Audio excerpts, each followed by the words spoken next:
Hello students, let us do a problem on limit, that is limit x tends to 1 modulus of x minus 1 whole divided by x minus 1. Okay, here we have to find out left hand side limit and right hand side limit. Then we will check either both are equal or not. If both are equal, then the limit of this function exists. If they are not equal, then limit doesn't exist. Okay, why we have to find out the left hand side and right hand side limit here? Because x tends to 1 means x approaches to 1. And 1 can approaches to 1 from left hand side and also can from right hand side. Okay, so when x approaches to 1 from the left hand side, that means x becomes closer and closer to 1 by taking the values less than 1. So this is the case of x less than 1.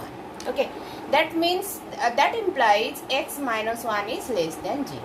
Okay, when x approaches to 1 from right hand side, that means x must be greater than 1, because x becomes closer and closer to 1 by taking the values greater than 1, as all the right hand side numbers of 1 are greater than 1. Okay, so x greater than 1, that implies x minus 1 is greater than 0.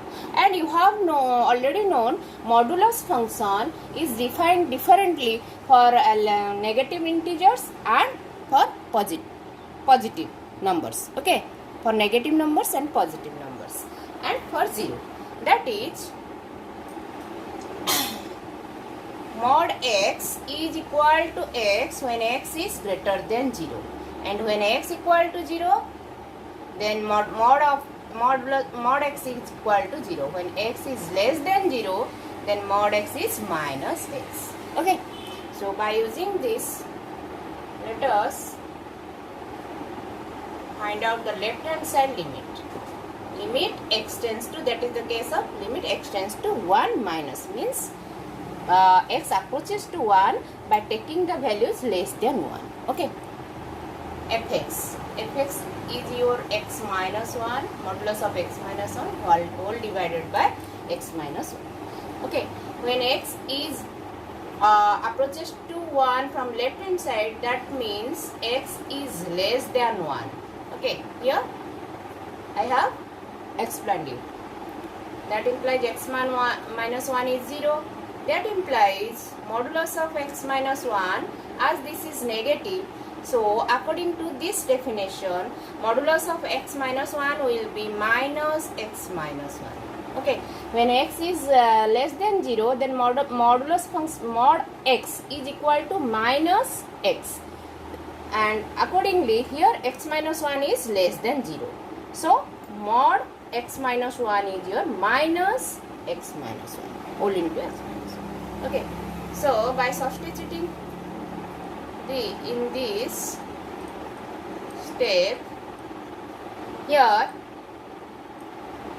mod x minus 1 is your minus x minus 1 divided by x minus 1. Okay, by cancelling these two, limit x tends to 1 minus x minus 1 and x minus 1 can be cancelled out, then you have only minus 1, and this is a constant function, so its value is your minus 1. Okay, so you have found here the left hand side limit is minus 1. Okay, then let us find the right hand side limit, that is RHL.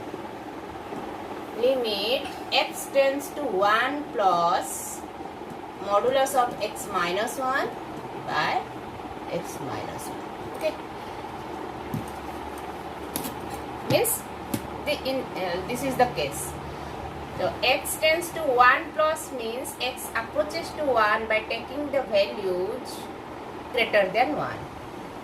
Okay, that is x is greater than 1, so x minus 1 is greater than 0. That implies mod x minus 1 is equal to x minus 1. Okay, because when x is greater than 0, mod x is your that x. Okay, so just substitute this in this step. we have mod x minus 1 is equal to x minus 1. Just write here in place of modulus function of mod x minus 1, and divided by x minus 1 is here. Then limit x tends to 1 plus, this is your x minus 1, x minus 1 are cancelled out, so you have 1. This is a constant function. So by when x approaches to 1, by taking different values, the value of the functions remains constant, that is 1. So limit is also 1. Okay, here we have found out LHL. Left hand side limit is equal to minus 1 and right hand side limit is equal to 1. So these two are not equal. As LHL is not equal to RHL, so limit x tends to 1, this limit doesn't exist. Okay, just write that. That is, as LHL, left hand side limit is not equal to right hand side limit. Okay, that implies, so limit x tends to 1 mod x minus 1 divided by x minus 1 doesn't exist. Okay.